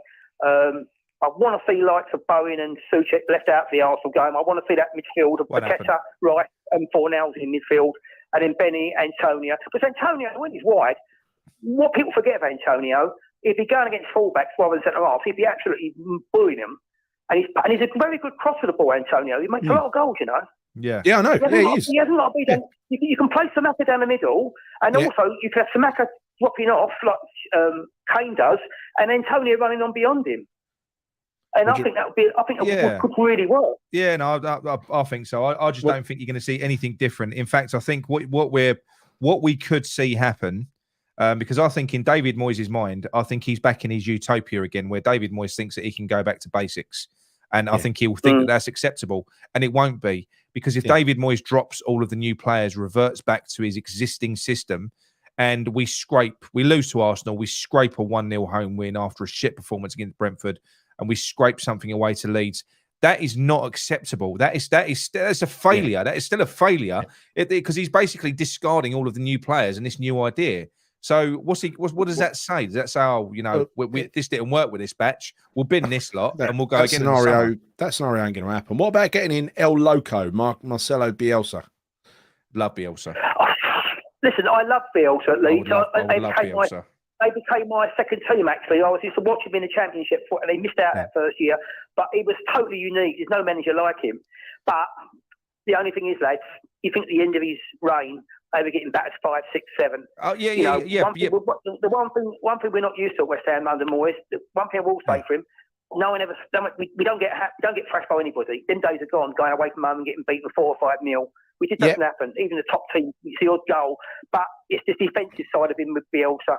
How long would it last, Nick? Listen, he's not a young man, so it wouldn't be a long-term appointment. But he would be the perfect guy. Season, you mean? No, well, maybe this season and next season, it would be the perfect, like what Gary said, with this new structure in place. We're getting in the new coaches. Getting Mark Noble in. You got Rob Newman as a director of football. We could get him in to change our style and change our philosophy. And then from that point, when it starts failing, which it will with Bielsa. But if you look at the work that Bielsa did with that Leeds team when he first went in, it was miraculous. He transformed them. He transformed us. He transformed them. The thing with West Ham fans is, I don't know if you've noticed it. You might have touched on it earlier. I think it's almost 2 types of West Ham fans. You've got the one type of fan that's quite negative. in terms of like, we're not a big club. We can't attract it. All those people that are saying we're not going to get rid of Moyes. We're going to keep him to the end of the season. Those negative Nellies. Yeah. I mean, the trouble is when you take the definition of a big club. We're playing. Good. We're playing in front of 2,500 fans. Only Man United got bigger attendance than us in the whole country. Yeah. Now, I know historically winning trophies, we're not. We've won nothing since 1980. But it's not, the cup final in Cardiff, which you lost. But in that respect, we're not a big club. But then again, how far are you going back? Nottingham Forest, Derby, they were big clubs 20, 30 years ago. But now, as we stand now, I think the West Ham fans, this is too. I think we are a big club. We're in London. What I don't want to see is the last 2 years being wasted. Two steps forward, one step back. Listen, we're one of the top 20 biggest clubs in the world, probably, right? We're a big club with a huge following, with a massive history. We are in London for a start. I don't think there is anything wrong with the West Ham brand. And when people call us a small club, they call us small in comparison to the giant clubs. We're smaller than them, but it doesn't make us a small club. It makes us a smaller club, right? Chelsea and Man City are not giant clubs. If you go back historically, I mean, if you take the money out of the two clubs, Chelsea might not even be in the Premier League. You don't know. They'd be below us. Chelsea have gone down. Chelsea were below us in the pecking order before the money come along, right? The big clubs, Arsenal, Liverpool, Man United, historically. Yeah. They've been built on foundations. But Chelsea and Man City, don't get me wrong, they're big clubs now in their own right, but it's been built on money. That could happen to any club, like Newcastle now. I mean, Newcastle, which are classed as a big club anyway, are now going to be amongst the big teams, but it does make me laugh with the fans. It's you've got this totally conflicting ideas of West Ham.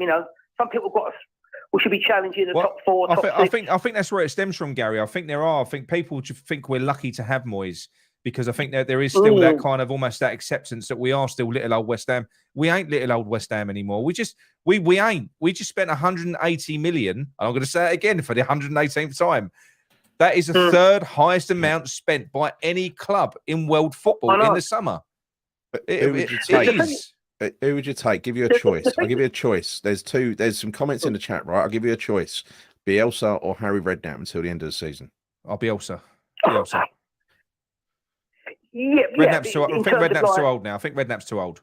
You reckon he's too old now? The only thing with Redknapp is there'd be certain players like Benny, you put his arm around him, yes, he would. Yeah, there is that. But I don't know. It'd have to be Harry and someone else. It'd have to be Harry and someone else. Yes. Yeah, I think so. I think that was a big. But this is the thing, really. It's with West Ham. It's where we go from here, really. We have been spoilt the last 2 years. We'll say spoilt. No, we've still been spoilt. Perhaps what we should be doing. At the end of the day.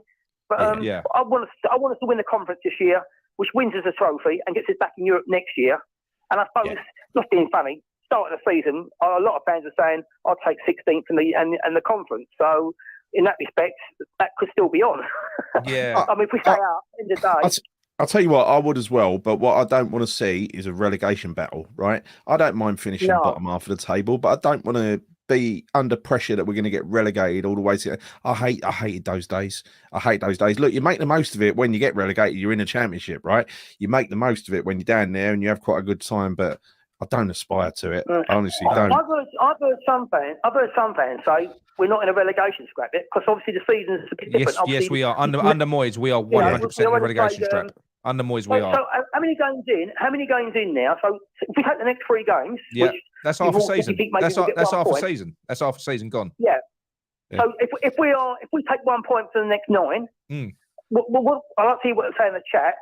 If we take 1 point for the next 9, which could easily happen, might get known for the next 9. Could lose all 3. Yeah, but Gary, what makes me laugh is, sorry to cut you off, the same people that are saying we're not in a relegation battle are the same people that laud David Moyes for saving us when he came into a better situation than we're in now. But this is a worse start than that year under Pellegrini. It's worse. I can't believe this comment from John Ash here. Have you seen it? What's this? He obviously started watching this earlier. I just switched on and you're still talking about Moyes. Unbelievable. You missed the middle bit, mate. You missed the middle bit. Yeah, you don't have to announce your departure either. That's fine. See you later, mate. Bye. In Dougie. Fucking hell. Are you already missing the Premier League? I mean, do you think by Boxing Day? I'm not missing the misery, but it's I kind of what I don't like is what we are now in. For me, it's people say, oh yeah, the break came at a good time. It didn't. I just feel like we're in limbo, aren't we? We're in limbo now. Yeah, it's not nice. Yeah. Really. I mean, I've always preferred club football to national football. Always have done. Always. Yeah. You know, I can't. To put it this way, if you had a choice between West Ham winning the Premier League or England win the World Cup, I know what I'll be choosing. It wouldn't be the World Cup. Yeah. No, I'm club over country. Unfortunately, I know it sounds bad, but every time. Yeah, but anyway, look, Gary. Last thing before you go, because I've got to give John McCarthy a call back. So right, I've run a few polls in the chat with. Let me run through them all, and then you can give me your choice. You can only pick. I'll tell you what, pick two. Right, so they are Amorim, Pochettino, Mancini, Tuchel, Frank, Rodgers, Peter Bosz, who Gary covered, Bielsa, Van Nistelrooy, and Gallardo, and Hasenhüttl from Southampton. Give us your top two from that list. Amorim and Pochettino. Yes. Okay. Yeah, that's fine. That's two exciting managers. I think most fans want the same thing. We want to see. We just want to see better football now. I think either of those two would get the big stars, get them excited, and get them going. You know. Yeah. I think that's. Do you think that's important? Do you think when you've got a profile of player that we've got now, it's a bit different now? The job to come in now to get this lot firing, maybe the profile of manager that we have to get in now to get the bounce that we need has got to be a little bit different. Maybe we've got to go out and get a high-profile manager now. Maybe that's what we need.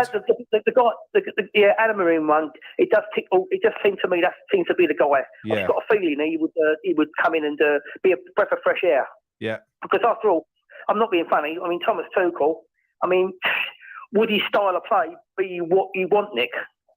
When you think at Chelsea, they weren't always firing, was they? This last season, yeah, when they got rid of him. A lot of people criticise him, but I think there was a lot of issues now that we're aware of, Gary, at Chelsea. Yeah, sure. There were a lot of issues at Chelsea. Potter ain't sorting it out either, is he? Let's face it. No.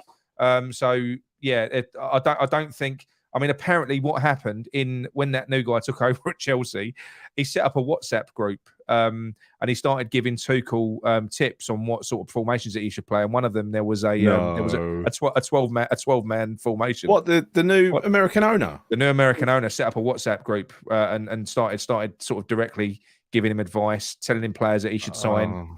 He's been watching Ted Lasso. He has been watching Ted Lasso, so so I don't think it was all down to Tuchel. Does Tuchel? Is he a visionary? I don't think he's not in the mold of maybe someone like Bielsa, but I think he's similar. The difference is I think he's pragmatic, right? And I've said this on a few shows now, but I think that he's pragmatic to win.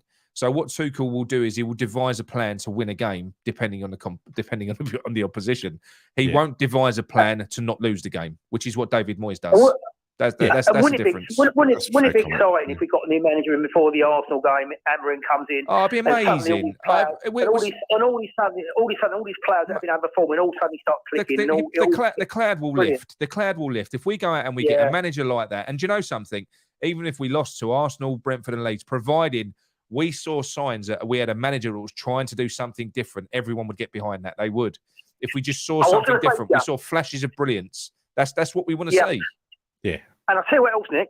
What had happened is, and Gary probably knows because he goes to West Ham a lot, the atmosphere would change over there. Suddenly, it become a fortress suddenly.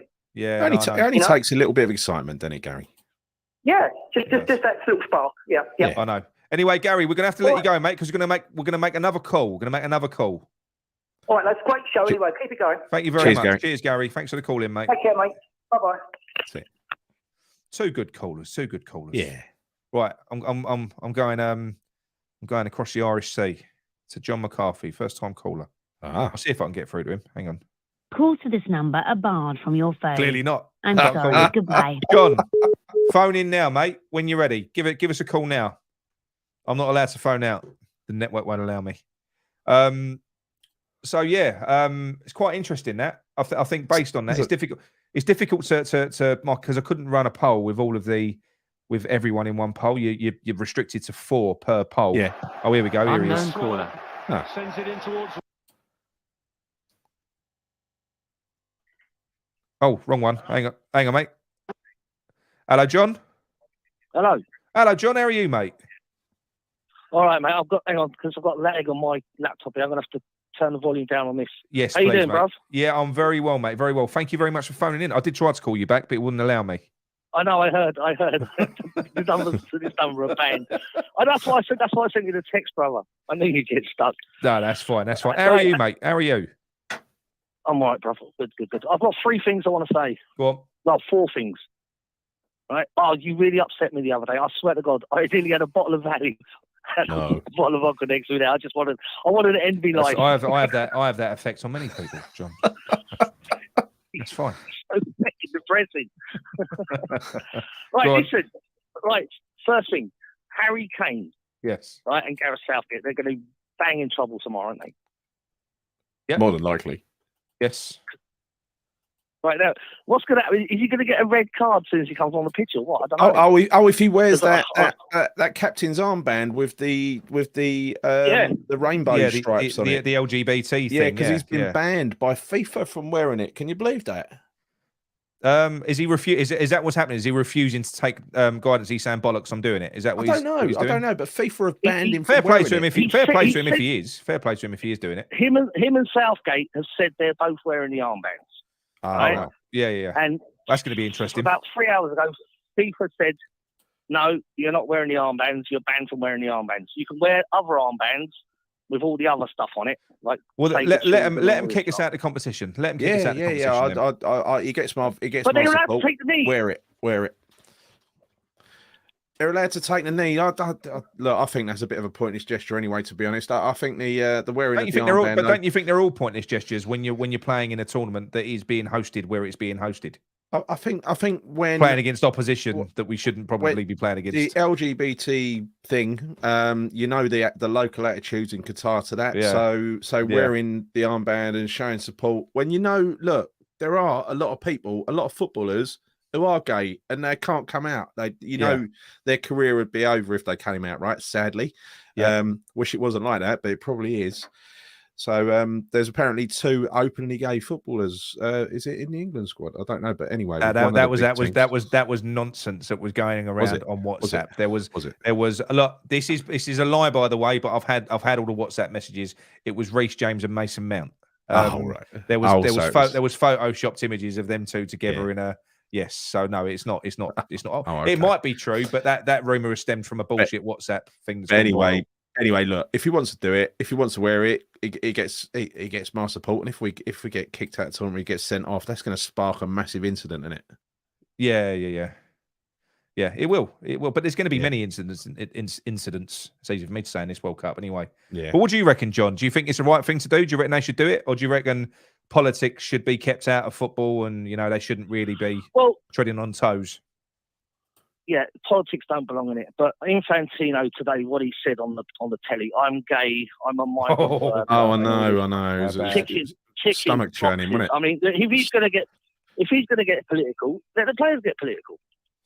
Yeah. That is one of the worst.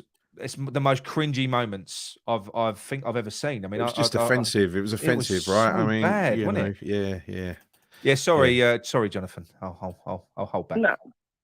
No, but that's what I'm saying. Infantino's done that now on a press conference for FIFA. Yeah. Jonathan in the chat just pulled me up for being political. I said I weren't going to get political. I just did. I'll try and not. I'll try and not. Yeah. Okay. Sorry, mate. Go on. All right, no bother. Right. So another thing, that manager Amorim is going to cost West Ham to buy him out of his contract. Yes. I don't know if Sully will wear that. How much? You're going to be looking at 20 to 30. 10 million. Is it 10? Oh, that's nothing, John. Oh, that's all right. Yeah. That's nothing. That's just to buy him out. Then they have to pay him as well. Yeah, but like I said, if you're West Ham, if you look at the money that David Moyes has invested in the last 3 years, which is 300 million, same money that Arteta's had to spend, by the way, he devalues players. Imagine getting a manager in. You said that during the week. Imagine getting a manager in that can lift the value of players. This guy, what this Amorim did when he first came in, I said it already earlier on. Apparently, he went into his youth academy. He created 2 or 3 superstars, overnight. He found a way to use them, backed them. I think we've got a couple. Look at Ashby. We might have one. You might have one. There might be a couple there that we could use. So I don't know. For me, look, with the amount of money that we're spending now, that seems like peanuts. To buy him out for 10 million, give him 5 to 10 million a year. When Moyes is on 5 million a year now. We just lost. We're willingly conceding 20 million off of Vlasic's price, right? Vlasic, look, we lost 20 odd million on Haller. We just gave him away. Anderson gave him away. How much? Because the likes of Paqueta and Scamacca, people talk about the bedding in thing, transitioning. Those two players, I think, will all agree they ain't getting better. They're going backwards. Yeah. So what would their values be in the summer if that trend continues? Yeah. That's the thing. Yeah, that's the thing. Yeah, you said that during the week, and I completely agree with you. Yeah. But yeah, you're right. He is devaluing players. He definitely is. Yeah. I mean, Paqueta's not worth the money he was paid for him now. Scamacca isn't. No. They've lost a couple of million, 5, 10 million automatically. They have. Bowen's taken a nosedive. We could have sold him for 60 million. I know. Yeah, we could have. Yeah. I know. We'd be lucky to get 8 for him now. We could have got 50 for Souček. There is a part of me that almost, and it's like I said, it's foolish that we haven't got rid of Diop at the top, and we didn't get rid of. Now it is in hindsight, but imagine if we'd have sold Bowen at his best. Imagine if we'd have sold Bowen at his best, or we'd have sold Diop at his best, or if we sell anyone. Like I say, when you look at the comparison with how West Ham fans on the main reacted, and I was one of them, to Dejan Garner being sold, we tend to not like it. And I must admit, I probably quite admire them in that respect, that they don't tend to sell. They try not to sell players, don't they? But maybe they do keep them too long. It's bad business. I don't know. Yeah, maybe. Yeah, I think. Good. What do you reckon on this? Right, there's a comment here that says, "How much would we lose if we go down?" Oh, well, there you go. It'd be an absolute fortune, wouldn't it? I mean, first of all the player values would just be, we'd have to sell them all in a fire sale, cut price sale. Would there be a fire sale? Yeah, we'd have none of our good players left, so we'd have to start building from scratch. We'd need a new manager, another functional manager to get us promoted. Reminds me of a miserable video I made earlier in the week. Yes, yeah. Was that your dystopian thing? That dystopian, nightmare. Yeah. But what would you, sorry, John. Who would your choice be at the moment? Would you, for a start, you haven't actually told us, and doesn't matter what it is, whether you want to stick with Moyes or not. What would your choice be? Well, look, let's not even give an opinion on Moyes. Let's just say tomorrow Moyes gets sacked. Who would you like to come in? What type of manager and who? So you're not choosing anyone over Moyes, but if he's gone, who would you want to come in? Of all the managers that are available, I'd go Mancini. Roberto Mancini. Yeah, he'd be good. Would be good. But if I could, he wouldn't be the one I want. The manager that I've always wanted to manage us is Simeone, but it's getting him. Ooh, yeah, that'd be nice. Yes, that's it. Well, Simeone though, one, isn't it? Simeone, I think he's another one though. He's like he plays fucking grim football though, doesn't he? I think I'd like his passion, but he plays ugly football in the same sort of mold as Conte. Same sort of mold as Moyes. He's a winner. He's different. I think he would definitely sort us out. He wouldn't say it'd be entertaining. But not. But his football wouldn't. His football isn't entertaining generally. But he's a top manager. He's a top manager. Even if we ended up boring Arsenal, I mean, get the results. Let's go up the table. I would take the boring football as long as it was effective and got us results and won us things. You have to win aside. You have to win things if you have play like that. Exactly. Yeah. You have to. Yeah. Exactly. Now, talking about Arsenal, right? First game back, we're going to have to rest players because of the World Cup. So we're going to be 4 or 5 players down. Well, they've got 12. They've got 12 in the World Cup. Yeah, but look who we're missing. We're going to be missing a striker. Yeah. A number 10. We're going to miss a central midfield. Yeah. We're going to miss a fullback. Yeah. And possibly the goalkeeper. Yeah, I doubt Areola's going to get played. But I think with I'll be honest with you. We had this conversation with Gary just a minute ago. I think a lot of that is going to depend on how far teams progress in that competition. They're not all going to get to the quarterfinals, semi-finals, and the final, are they? So a few of them are going to have a few weeks extended break anyway before the league restarts anyway. They're going to have that. I can't see the likes of Arsenal, who are trying to keep fucking Man City off their tails. I can't see them giving their players a break. Not straight away. It might be, look, you're going to have to wait until we've got a break in the window and you can go away for a break in next season, because there is a break after. I think after we play Leeds, between Leeds, the time we play Leeds and the time that we play Wolves, it's like a 10-day break. It isn't a break because you've got the FA Cup, but they'll play their youth players in that. So there's a 10-day gap there. So maybe they'll give players a rest in that time. I don't know. But I can't see anyone getting a rest. I can't see anyone getting a rest straight after that would mean us playing Arsenal without Rice, Paqueta, and all of the others as well. And yeah. It would be suicide. It would be stupid. It would be. I can't see that's a thing, right? Especially because, look, England are not going to go all the way in this tournament, but they'll be home with a few weeks to spare. I think the only one that's likely to stay there, the old lot. I mean, look, you never know with Germany. Kehrer could stay there for the whole tournament, and Paqueta very likely could. Would Kehrer be much of a miss, though, how he's been playing at right back at the moment? Probably not. Who else do you play? Probably not. Well, I think it says a lot, but I think from what I've seen of Johnson, from what I've seen of Kehrer at right back, because he's a really good player, but he's not a right back of a back four. He's either a wing back or he's the right of a back three. That's where he's strongest. I think probably Soufal, and that's saying something. Soufal is probably just the strongest right back that we've currently got, or Ashby. But Ashby's never going to get played, is he? Ashby's never going to get played. I reckon Soufal's gone in January anyway. Well, he'll sort out a pre-agreement. He'll sort out a pre-agreement. So there are a lot of players that are coming towards the end of their contracts, and what they can do in January is they can basically talk to other clubs and sort their pre-agreements out for a move in the summer, and there's nothing we can do about it. Dawson will be going in. Right, one more thing there, lads. Yeah. We haven't brought his name up at all, so I just wanted to quickly slide it in there. Go on, Moyes. We haven't spoken about Moyes doing in. I was going to say, what the fuck is Moyes doing in Qatar? I know. Go on, Can't Gary. figure it out. I mean, I assume that he's going over there to watch some of his players because, just see him in their natural habitat. For Paqueta, for instance, you'd surely want to see, as Paqueta's manager, you'd want to go and see Paqueta performing at his best. Playing football. Yeah, performing at his best, and what systems used to bring the best out in him. Having said that, I don't know. Surely he knew that. He knew how to do that before he bought him, didn't he? I mean, he played against Paqueta twice last year. Yeah, I know. Yeah. Trini Hammers just put a comment up, John, in sort of answering your the Arsenal thing, the break when we come back. Arsenal would be without Martinelli, Saka, Ben White, Ramsdale, Partey, Saliba, Tomiyasu, and others. Yeah. So I think they'd be hurt more than us, mate. I've got to be honest. And Jesus. Who's this fella Jesus? Who's this fella Jesus? Jesus. No, that says Jesus. I know. Jesus. Have you seen that YouTube one? No, I've not seen it. Oh, Moyes is out there scouting managers. Seriously, now, Moyes should be in Rush Green with all the players saying, right, lads, we're shit, let's get better. Well, John, you're his boss. You're the chairman, right? You're the chairman. You're paying David Moyes. You've just given him 180 million in the summer. It ain't going well. And then you're backing him, right? You're backing him. He's going to turn this around.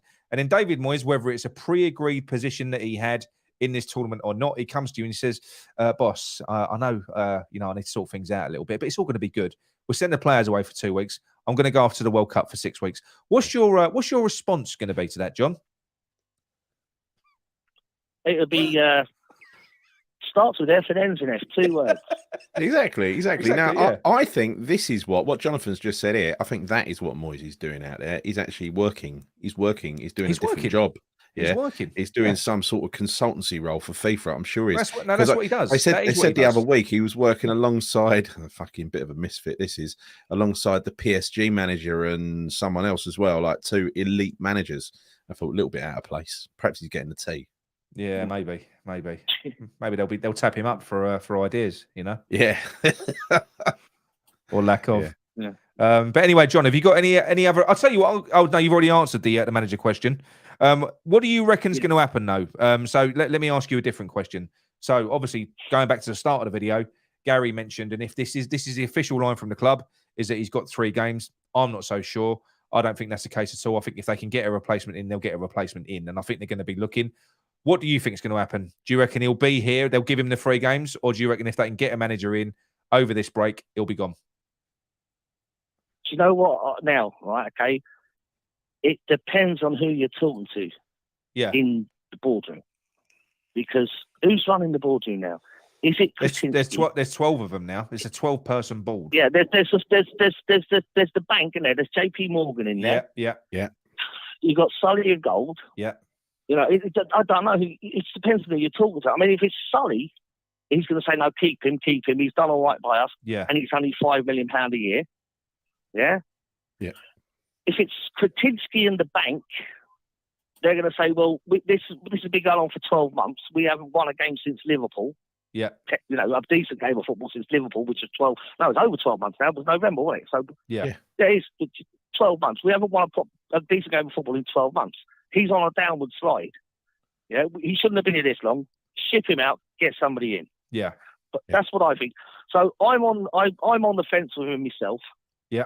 But I'm more of getting rid of him. But it's who's got the voice in the boardroom. Well, look. Sully is the major shareholder. Sully is a major shareholder. No. So Sullivan has the most shares. He's not a majority shareholder, but he is when you combine him with David Gold's shares. Yes, but at the same time, they must have a working relationship if they want to sell the club at some point to Kretinsky and they are going to have a say in this. So you would like to think they would have to have a say in it. And if they want to have a working relationship with each other, then everyone's voices have got to be listened to, surely.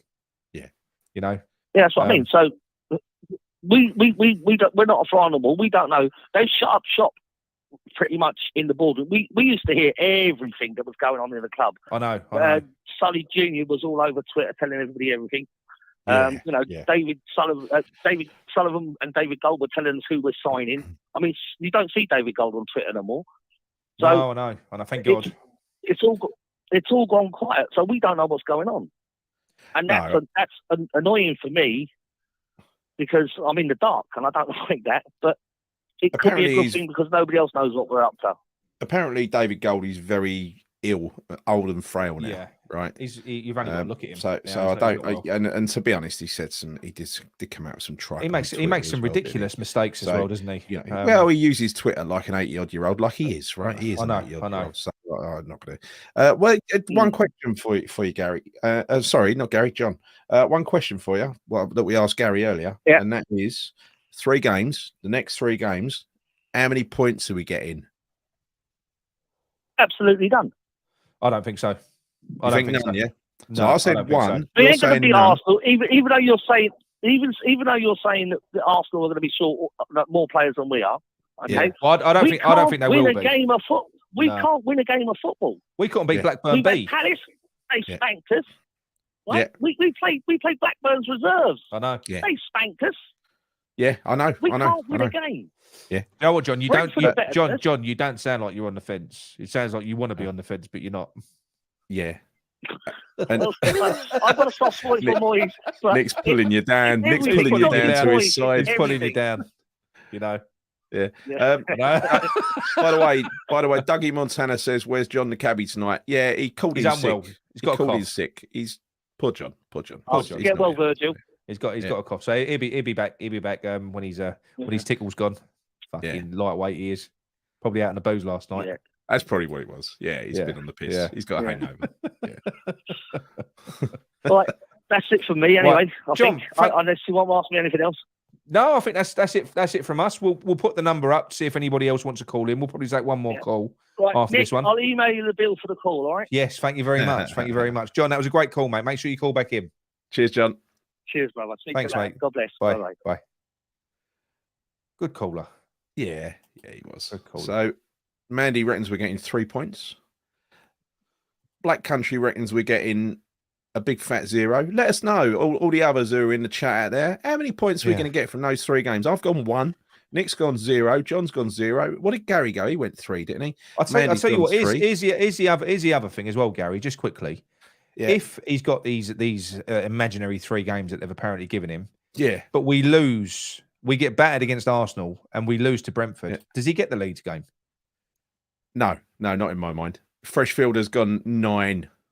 As if, fresh Steve, fielder. as if. Fresh fielder. 2 for Dougie.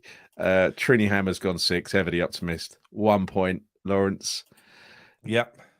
4 from. Can you pronounce that? M. Lagolo. I'm going to go. Oh, all right. Make it easy. That's it. Right. Ashley 3.